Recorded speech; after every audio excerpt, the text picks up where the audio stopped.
aho gukurikira uwiyimitse uzakurikire uwimitswe, cyangwa se aho gukurikira uwitoye uzakurikire uwatowe.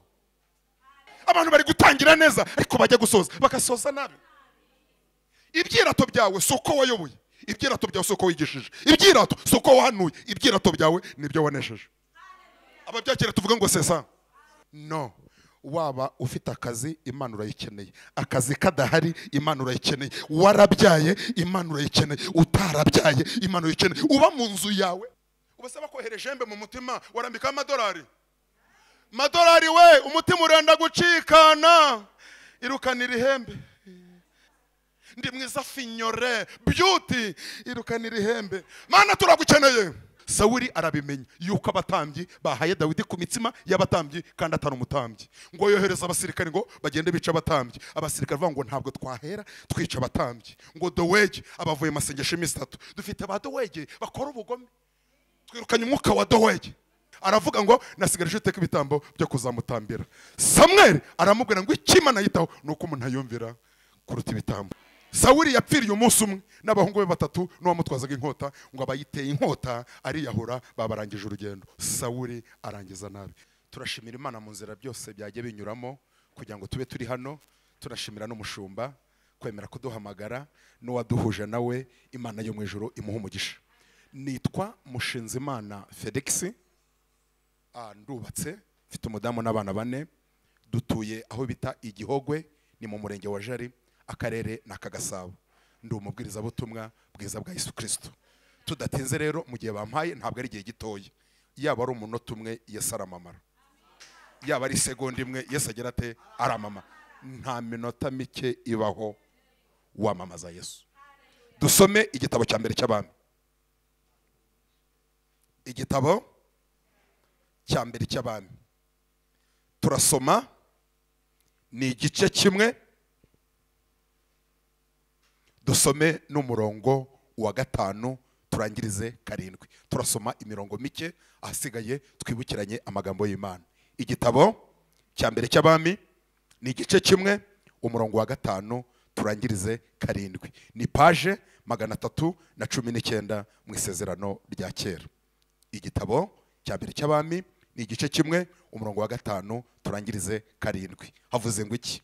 Hanyuma Adoniya mwene Hagiti arikuza ati nzaba umwami, yitunganyiriza amagare n'abagendera ku mafarashi n'abagabo 50 bo kujya bagenda imbere ye baca isibo. Icyakora se ntabwo yigeze kumucyaha byatuma arakara ati ibyo wabitewe n'iki? Adoniya yari umuntu w'uburanga cyane kandi yafutse akurikira Abusalomo mwasi. Bukeye ajya inama na Yowabu mwene Soriya na Abiyatari umutambyi, baramukurikira bamuteza amaboko. Twese tuvuga ngo Imana idufashe. Narivuze ngo tuvuge ngo Imana idufashe. Abavuga bitagoranye batari muri bombone, narivuze ngo Imana idufashe.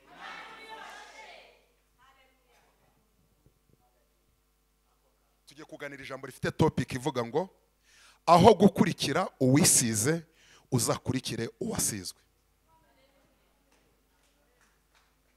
Mvuze ngo iki? Tujyane 1 2 3. Kurikira uwisize uzakurikire uwasize. Ndabisubiramo. Tugiye kuganira ijambo rivuga ngo aho gukurikira uwisize uzakurikire uwasizwe. Mu yandi magambo, aho gukurikira uwiyimitse uzakurikire uwimitswe, cyangwa se aho gukurikira uwitoye uzakurikire uwatowe, cyangwa se aho gukurikira uwihamagaye uzakurikire uwahamagawe. Ntabwo nzi kwigisha ariko tugiye kwibukiranya ijambo ry'Imana. Icyo namenye muri nzira ijya mu ijuru nta muhanga. Mvugaho agace gato nundi akavugaho agace gato. Twese tukubaka ubwami bw'Imana. Abakene kubaka ubwami bw'Imana muvuge ngo amen. kubiga teoloji ndavuga nihuta kugira ngo igihe bampaye nkibyaze umusaruro, dore ko nta n'ifemba afite ryo kubatinda imbere. Igihe twavugiye Yesu ntabwo ari njye wihutisha imperuka, reka mvuga agace gato none akavuga agace gato tukubaka ubwami bw'Imana. Kubiga teoloji amateka avuga yuko uwabaye umwami wa mbere wa Isiraheli ni umugabo witwa Sawuli, uvuka ku mugabo witwa Kishi mu muryango kwa Benyamini. Umuryango kwa Benyamini wabaga mu majyepfo. Urambaza utese ko icyo uvuze ngo ne wabaye uwa mbere, none mbere byaremeze biti? Ndaguha igisubizo. Mbere Isiraheli yayoborwaga n'Imana. Umucamanza wa nyuma mu Bisiraheli ni uwitwa Samweli. Samweli amaze gusaza yashyizeho abana be babiri. Samweli yabyaye abana babiri. Uwa mbere yitwa Biya, uwa kabiri akitwa Yoweri. Samweli yakoraga imitatu y'Imana. Uwa mbere yari umuhanuzi, uwa kabiri yari umucamanza, uwa gatatu yari umutambyi. Samweli yagiye gupfa yabanje guhamagara Abisiraheli. Bisiraheli mwese mwe nimuze mbabaze, mbere yuko mva muri uyu mubiri ngo mpfe, mu mirimo Imana yanshinze hariho n'abanarajyaniye indogobe. Samweli bose baramubwira ngo Samweli we, nta muntu n'umwe wegeze ujyanira indogobe. Samweli asoza neza urugendo yahamagariwe. Umuntu wese waje muri inzu y'Imana ndagusabira nanjye nesabira Imana izaduha iherezo ryiza.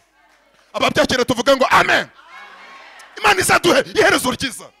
Abantu bari gutangira neza ariko bajya gusoza bakasoza nabi. Ibyirato byawe soko wayoboye, ibyirato byawe soko wigishije, ibyirato soko wahanuye, ibyirato byawe nibyo wanesheje. Ababyakira tuvuga ngo sesa. Abazi kuvuga tuvuga ngo sesa.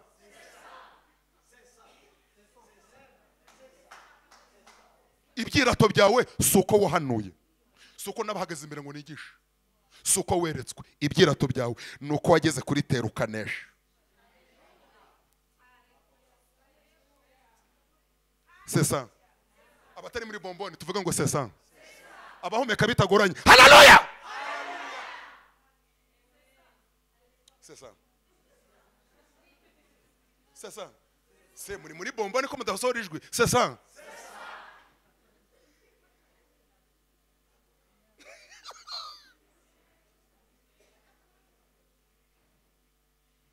Bose baravuga ngo Samweli we, nta muntu n'umwe yo wegeze ujyanira indogo.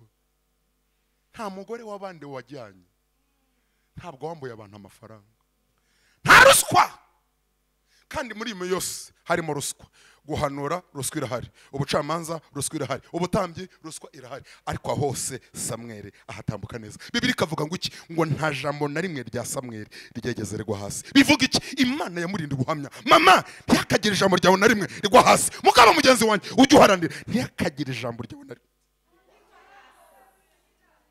Bakobwa muharanire kutagira ijambo ryanyu na rimwe rigwa hasi. Basore muharanire kutagira ijambo ryanyu na rimwe rigwa hasi. Mujye abandi bavuga ibipfuye, wowe ntukavuge ibipfuye. Mujye abandi bagambana, wowe ntukagambane. Mujye abandi bishyira hejuru, wowe ntukishyire hejuru. Mujye abandi bagira amashyari, wowe ntukagire ishyari. Ntiyakagira ijambo ryawe na rimwe. Sesa. Nyamara turakundana. Sesa. Bibiri kavuga ngo Samweli ngo abyiruka ashimwa n'Imana, ashimwa n'abantu. Abyiruka ashimwa n'Imana, ashimwa n'abantu. Amaze gusaza rero Abisirayeli baramubwira ngo Samweli ntiwabasha kutujya imbere ngo ducire imanza, none turi cyo tugusabye twimikira umwami tumere nk'andi mahanga, kuko n'abana bawe bagusimbuye ntibafite ingeso nziza nk'izawe. None icyo tugusabye twimikira umwami tumere nk'andi mahanga. Mu busobanuro bwimbitse barashaka kwimura Imana. Namwe murashaka kwimura Imana? Ubusare kuyoborwa n'umuntu no kuyoborwa n'Imana wahitamo iki? Ndagira ngo mbibutse nta buzima na bumwe tuzabamo tutazakenera Imana. Abakeneye Imana tuvuge ngo amen. Hari igihe ubwira umuntu ngo tujye gusenga, nimugende mwebwe mw'inzahari, mwebwe bimbora mukoro, bashomeri mwe, abantu batizewe, nimugende we, bantu mwajogotse mwabuze iyo mujya no gutamporiza. No, waba ufite akazi Imana urayikeneye, akazi kadahari Imana urayikeneye, warabyaye Imana urayikeneye, utarabyaye Imana urayikeneye, uba mu nzu yawe. Abakeneye Imana tuvuga ngo turayikeneye. nta buzima na bumwe tuzabamo tutazakena Imana. Ubu umuzungu, ubu umwirabura, Imana urayikeneye. Ubasaba kohereje mbe mu mutima warambika amadolari. Madolari we, umutima urenda gucikana. Irukanira ihembe. Madolari yanjye we, irukanira ihembe. Mahero, irukanira ihembe. Vewiti yanjye we, uri hehe? Irukanira ihembe. Etage yanjye we, wakirukanyira ihembe. Ndi mwiza finyore, beauty, irukanira ihembe. Mana turagukeneye. Mana turagukeneye. Mana turagukeneye. Izuba ryavuye, Imana turayikeneye. Imvura yaguye, Imana turayikeneye. C'est ça.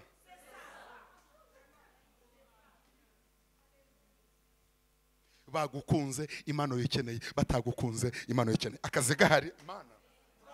Amafaranga ahari, Imana turayikeneye. Atanahari, barizo mwegeranye mumbarize ngo Imana urayikeneye. Akubwiye ngo iki? Natayikenera igihe kizatuma yikenera. Samweli ngo yikubita sararira. Imana irambwira ngo se wewe banze, ni njyewe banze, bahereza uwo mwana. Abantu ntago bagikene kuyoborwa n'Imana. Imana barashaka kuyimura ku buryo umuntu asigaye ari umugabo we. Viye washaje ntitukiberanye. Viye ntabwo tukiberanye we, tukimenye gukora umurimo neza we. Hari abandi bajene bazi icyo gukora ku ruhande. Nuko abantu bari kugenda bimura Imana gake gake. Undi akareba mu mugore we, mukecuru mu gituza haguye, hameze nk'isogisi rinanaba yo. Hari abandi bakobwa bagifite mu gituza hagihagaze we, toka jya ku ruhande. Umudamu mwaruhanye, Imana yatanze amasezerano muri kumwe, none ngo ni mukecuru. Wa undi se numukora mu gituza ntihazagwa, umwana nafata ibere ntihazagwa. Ariko mwabaye muti.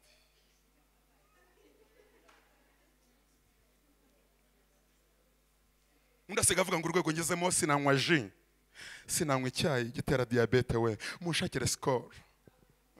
Nanjye mere nk'abandi, munshakire turbo. Ngo umudamu yanyweye kafe ngo atekereza neza we.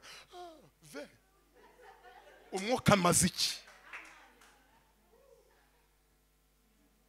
Ngo uyu mudamu atwita ngo anywa kamitsingi gakonje we, ngo inda ntimukoroge. Namwe murashaka kumera nk'andi mahanga.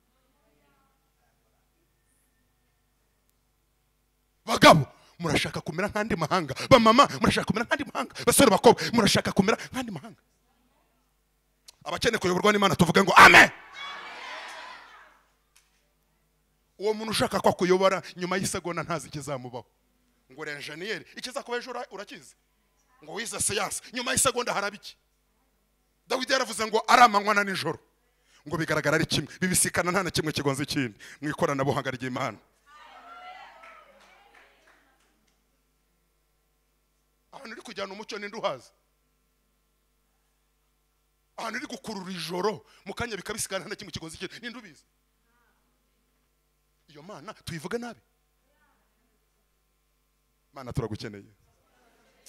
Mana turagukeneye Mana. Mana turagukeneye. Imana turayikeneye. Waba ugendaga mu byogajuru Imana urayikeneye. Waba uzwi mu gihugu cy'u Rwanda Imana urayikeneye. Waba utazwi mu gihugu cy'u Rwanda Imana turayikeneye. Nta buzima na bumwe tuzabamo tutazakenera Imana. Nta Mana nta buzima. Nta Mana. Mana turagukeneye. Shatse nanasenga ngataha.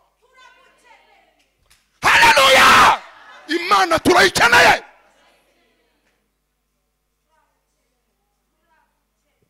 Sawuli abaraje ngo yari umugabo muremure mwiza, niko amateka avuga. Ngo Abisiraheli bamugeraga ku rutugu.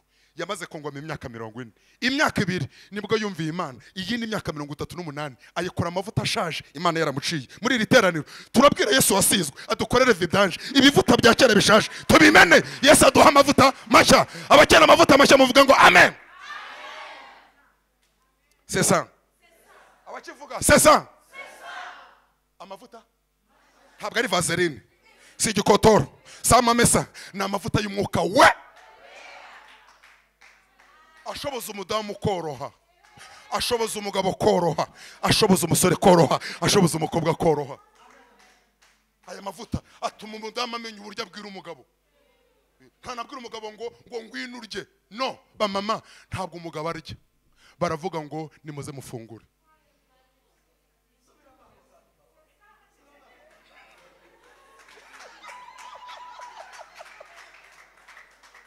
Bamama muraha mwubatse ingo, ndabikosoye guhera uyu munsi. Nta mugabo urya, baravuga ngo umugabo arafungura. Sheri nimuze kumeza mufungure. None muri iri teraniro ninde ujya ubivuga? Nibaze bargera bana bajugunyana amasahani. Hari n'uwabaga ari kuri WhatsApp w'umudamu no kuri Twitter no kuri Facebook. Umugabo yaza, Sheri ibiryo biri, agakoresha ukuguru. Biri hariya. Hariya niho biri, hariya. Urwo rugo zamara iminsi ngahe?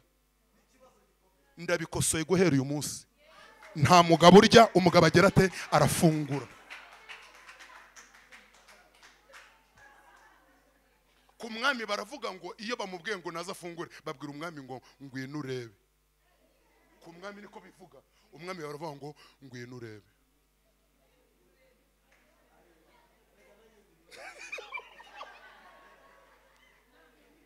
Ku badamu muri aha bafite abagabo badakijijwe, ntiwemeye kubwira umugabo ngo yasinze. Dore uburyo bivuga, uravuga ngo Sheri uwizihiwe. Ukamukururira kuri Yesu, ukamwerera imbuto, ukazana kamambiri n'amazi ukayashyushya, na bya biryo ukabishyushya. Ejo arakubwira ngo kubera umbwira neza tuzajyana gusenga usengera.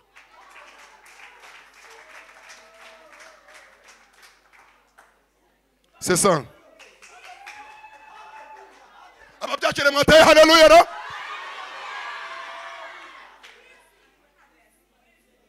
Muzabibaza abakecuru banyu n'abasaza banyu. Ntabwo wemeye kubwira umugabo ngo yasinze, uramubwira ngo yizihiwe. Ukabivuga muri langaje nziza.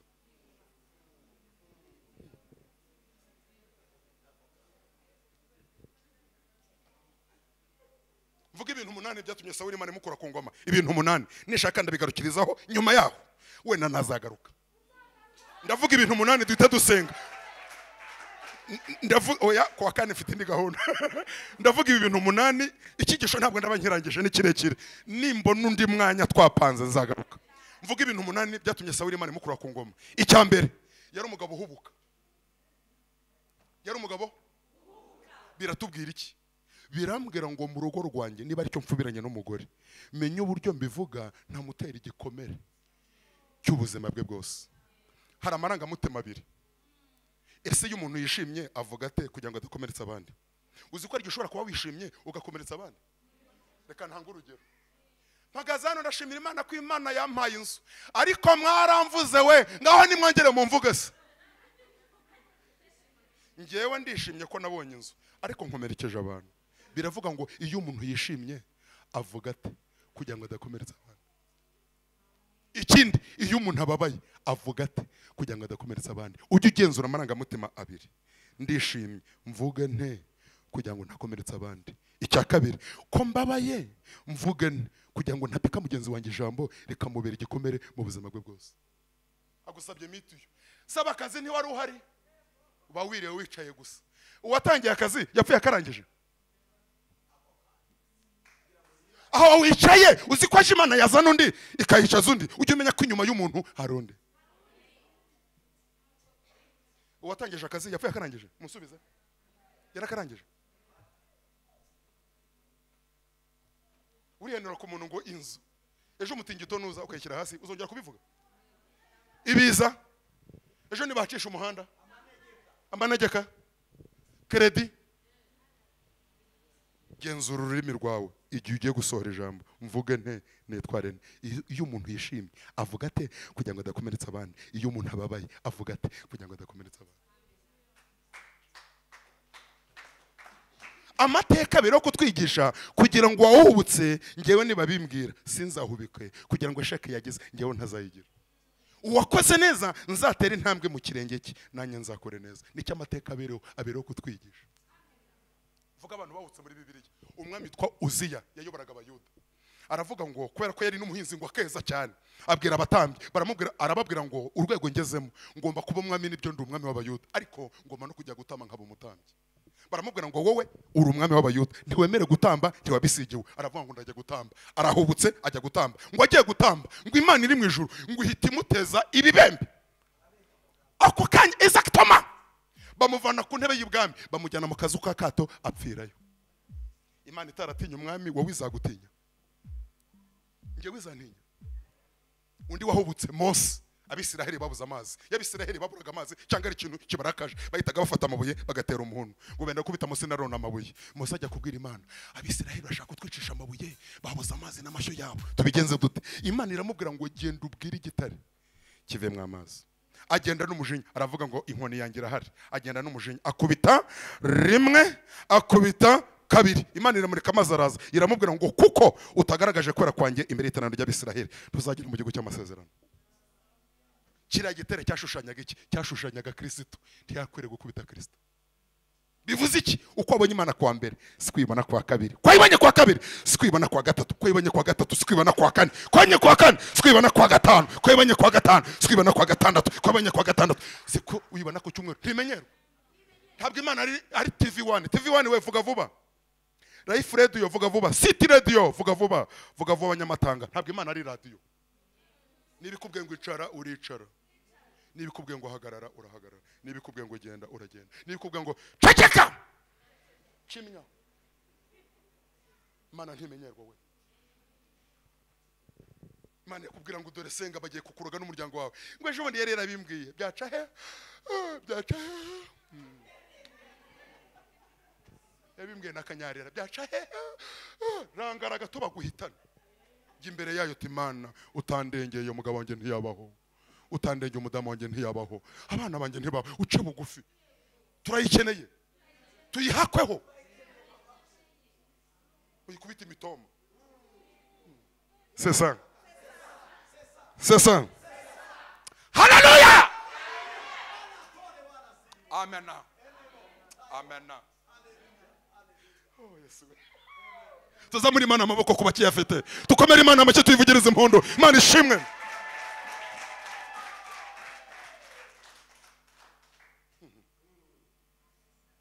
Sasa abandi bahubutse ni Simeyoni na Lewi n'abana ba Yakobo, barifite mushiki wabo witwa Dina. Dina ngo yari umukobwa mwiza, ngo abamenyana n'abanyakanani, ngo amenyanye nabo, aravuga ngo azajya kubasura. Agiye kubasura akubita n'umuhungu witwa Shekemu, wari ufite se w'umwami witwa Omari. Ngo arebye dore uburyo ari umukobwa mwiza, aravuga ngo nta murongoye, nta wundi narongora. Ngo baramurongoye. Simeyoni na Lewi ngo bagiraga umujinya, bagafata ibyemezo bahubutse. Baravuga ati mushiki wacu yarongora n'umunyakanani, basenga ibigirwamana. Baravuga ngo bazabica, babategeka kwikebesha, barikebesha, babategeka inkwano nyinshi barazitanga. Ariko kubera umujinya wa Simeyoni na Lewi, ngo binjira mu mudugudu w'Ikanani, bafata inkota batemagura abantu barabamara n'amatungo yabo. Kubera ikintu cyitwa umujinya. Tugihubuka mbere ko nkomeza ibindi, ahantu twagiye duhubuka dusaba Imana imbabazi, turabigaragaza tuzamuye ibiganza. Imana tubabarire aho twagiye duhubuka hose mu buzima bwacu bwa buri munsi. Murakoze cyane. Icya kabiri, Sawuli yazize, yashatse kwicisha umwana we Yonatani. Ngo no kubera iki? Bari ku rugamba. Yonatani arasonza, ngo afata inkoni ayikoza mu buke bw'umwami kugira ngo arigate kumva, kugira ngo akomeze urugendo.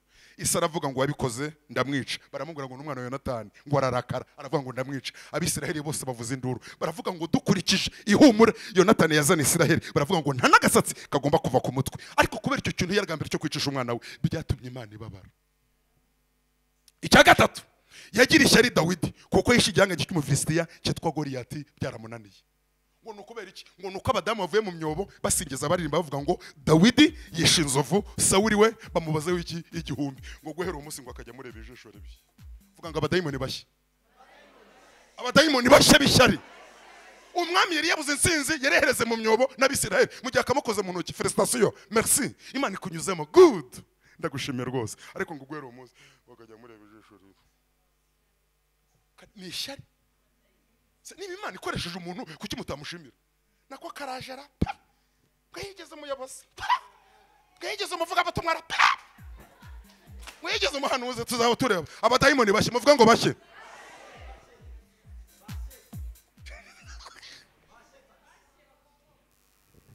Murase ngo nawe uramenya kwigisha, ngo nawe wigisha. Tangira uvuga ngo mbo niyo abantu bakeneye. ngo za so tanga ijambo ritanga ubugingo. Abantu bakeneye, abantu bararushye bakeneye ijambo. C'est ça. Urabona umuntu yambaye igitenge, umuntu yambaye igitenge gihenze, ubusara kubabarwa n'igitenge igenze n'igiki. Yambaye inkweto ihenze, umuntu asitara inkweto ikomoka. Icyari gikomeye ni agakiza. None ntawe umukirata yaje aparitse imodokari ikora impanuka, ipine ritoboka, bagonga ikaba dekarase, igihenze ni agakiza. Hashari aderesi y'umukene n'umukire baturanye. Ndabisubiramo, aderesi y'umukene n'umukire. Iyo hari uyu muhanda muri quartier ni bandahe bawunyuramo?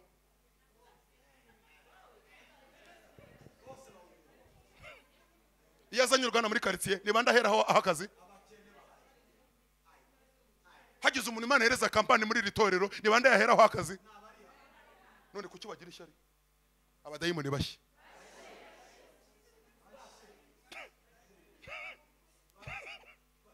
Bashye.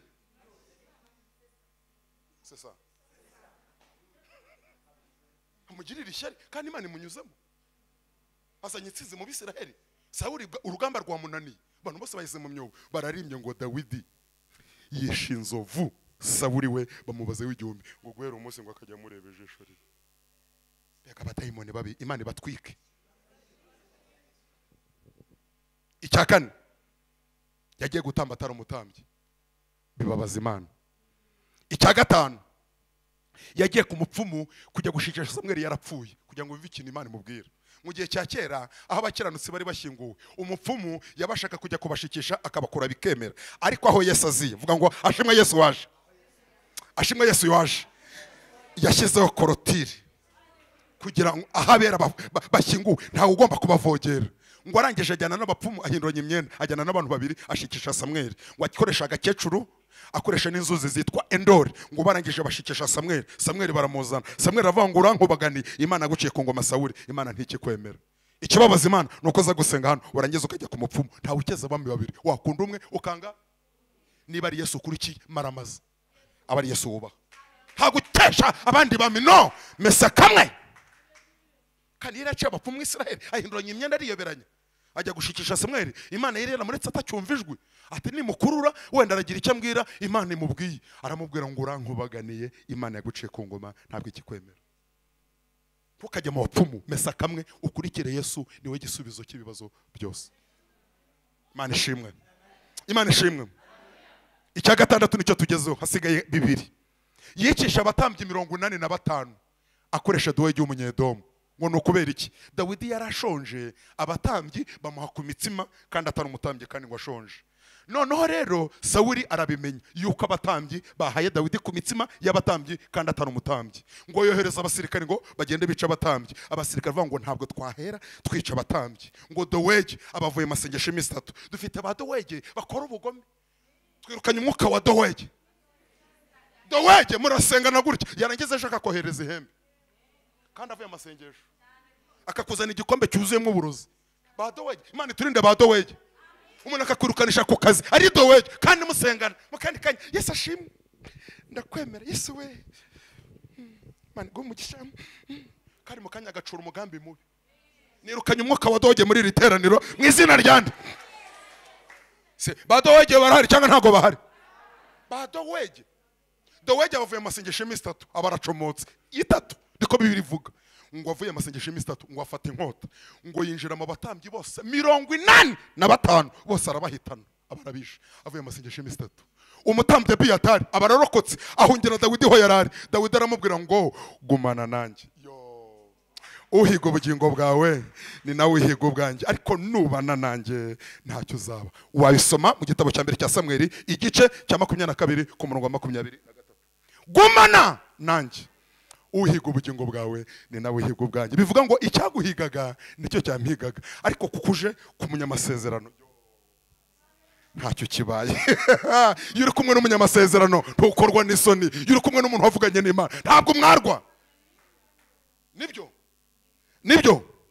Imana ihabwa icyubahiro. Icya karindwi rero yicisha abasirikare inzara abima ibyo kurya kandi bari ku rugamba ari umwami. Yicisha abasirikare inzara abima ibyo kurya kandi yari umwami, bibabaza Imana. Icyanyuma ariho tugiye gusoreza, yanze kumvira Imana. Wabisoma mu gitabo cya mbere cya Samweli igice cya 15. Byagenze bite? Abisiraheli bava muri Egiputa, abanzi ba mbere bahuye nabo bita abamaleki. Abamaleki baturuka mu muryango kwa Esawu, bafataga abakecuru n'abasaza bakabatema udutsintsino. Kubera ko nta mbaraga bagahita bikubita hasi bagapfa. Imana birayibabaza. Hashize imyaka 400 ibona abamaleki ntago bihannye kubera ubugome bagira ubwoko bwa Isiraheli. Imana iravuga ngo mwanze kwihana n'ubugome mwagiriye ubwoko bwanjye. Aravuga ngo Sawuli, nakwimikiye kuzari muri cyo bita abamaleki. Hera ku mwami waho witwa Gagi, wica umugabo, wica umugore, wica umusore, wica umukobwa n'amatungo yose, ntugire icyo sigaza. Ngo arangije arembura ibidafite akamaro, ngo asigaze nyamibwa n'ibiduhagire. Uwitwa Samweli yumva gutamatama mu matwi, aravuga ngo uko gutamatama numva amatwenge nuko iki. Aravuga ngo nasigaje uteka ibitambo byo kuzamutambira. Samweli aramubwira ngo ikimana yitaho nuko umuntu ayumvira kuruta ibitambo. Muvuge ngo amen. Sawuli yapfiriye umunsi umwe n'abahungu be 3 n'uwamutwazaga inkota, ngo abayiteye inkota ariyahura, babarangije urugendo. Sawuli arangiza nabi. Dusenga Imana, ndarangije kugira ngo ntica gahunda. Nta femba afite. Niko warasizwe cyangwa warisize? Mama, warasizwe cyangwa warisize? Mfite abantu bishyizeho ibimesa bidodobetse, ariko wajya gushaka urubuto ugaheba. Uraheba, ariko abantu basizwe ikizabakubwira bera imbuto. Tuvuga ngo amen. Matayo 7:20 haravuga ngo muzabamenyera ku mbuto zabo. Abo nabagaragara abasizwe. Ubwo hari ibintu byinshi magaritse kubera igihe dufite, ntashaka kwica gahunda. Imana iduhe umugisha mu izina rya Yesu, amen. Dusabe Yesu wasizwe aduha amavuta mashya adushoboza koroha, umudama koroha, umugabo koroha, umusore n'umukobwa akagira ate akoroha. Ngaho maguruka dusenga Imana, twinginga umushumba azadusengera. Kristo wenyine niwe wasizwe, niyongera duha amavuta mashya ashoboza abagabo koroha, ashoboza ababyeyi koroha, agashoboza abasore n'abakobwa koroha. Imana iduhe umugisha kubw'ijambo ryayo. Mukomere Yesu amashi, mumuvugirize impundu kubw'ijambo ryayo. Amen, amen. Murakoze. Kadusenga Imana. Ijambo ryawe ni ubuzima, ijambo ryawe ni ukuri, ijambo ryawe riraremereye, niryo ryonyine ribasha guhindura, ribasha kubaka, ribasha gutera, ribasha no kurandura. Icyo dusabye ni kimwe, dukeneye gusigwa nawe. The wire sika shaibo deribo eneko sotoraisha. Dusige mwa, dusige amavuta y'umwuka wera, dusige amavuta akwiye, dusige amavuta atuma tukubaha, dusige amavuta atuma tukubahisha, dusige amavuta adasanzwe. Ijambo ryawe turaryumvishije, ijambo ryawe ni ubuzima, ijambo ryawe ni inkota ikebera mu yabiri. Ijambo ryawe Mana turaryakiriye. Turinde kwiyobora, turinde kwijyana, turinde kutakumvira, turinde kutakubaha, turinde kugendana n'ikivange cy'abanyamahanga icyo cyishe imitima y'Abisirayeli. Turinde kuba nka Sawuli utarumvaga ijwi ry'Uwiteka agashaka gukoresha amarangamutima ye. Reka dusiga imitima, tworohe, tukumve, tukwegere, tugendane intambwe ku yindi, ukuguru kukundi. Nyemerera mwami wawe, siga imitima ababyeyi, siga imitima abakobwa, siga imitima y'abagabo, siga imitima y'abakobwa, siga imitima y'abasore, siga imitima yacu. Reka wumve gusenga kwacu, reka wumve kwinginga kwacu. Imbaraga zawe zikomeye reka ziremerere badowe, bagambirira gusenya, bagambirira kwica, bagambirira gusenya umurimo w'Imana. Turinde uyu mwuka wo kwishyira hejuru wa Adoniya, bashaka kwiyimika, bashaka kwiyicaza baticajwe, bashaka gukora uko bashaka. Uwo mwuka turawusenye mu izina rya Yesu. Duhe kugendana nawe, duhe kukubaha, duhe kukumvira, duhe kugendana nawe. Reka twe kukumenyera ngo duhore dushaka ko biba nk'uko byabaye ejo. ahubwo uko byabaye ku wa mbere siko biba ku wa kabiri, uko byabaye ku wa kabiri siko biba ku wa gatatu, uko byabaye ku wa gatatu siko biba ku wa kane, uko byabaye ku wa kane siko biba ku wa gatanu. Ahubwo mwami uhora uhindura ibintu. Icuye umwuka w'akamenyero mu bakristo, twishyuye umwuka w'akamenyero muri twebwe. Reka abantu be kukumenyera, reka abantu be gushaka nkaho bagukoresha nkaho ari telekomande, ahubwo umwuka wera ajya ayobora ibitekerezo byacu, ajya ayobora inama zacu, ajya ayobora ibyo tugambirira n'ibyo dutekereza. Iri jambo turaryakiriye, turaryizeye. Mana gusigwa, siga iyi mitima yakomeretse, siga iyi mitima yababaye, siga iyi mitima yangiritse, maze iyi mitima ibashe kugenda ikuba, igutunganiye, ikumvira, iyobotse ijambo ryawe. Urakoze kumvishe gusenga, urakoze kutugiriye neza. Tugukome mashyi tugushimira kuko uri Imana igira ubuntu n'imbabazi. Ayo mashyi ni aya Yesu, ayo mashyi ni aya Yesu, ayo mashyi ni aya Yesu, ayo mashyi ni aya Yesu, ayo mashyi ni aya Yesu, ayo mashyi ni aya Yesu.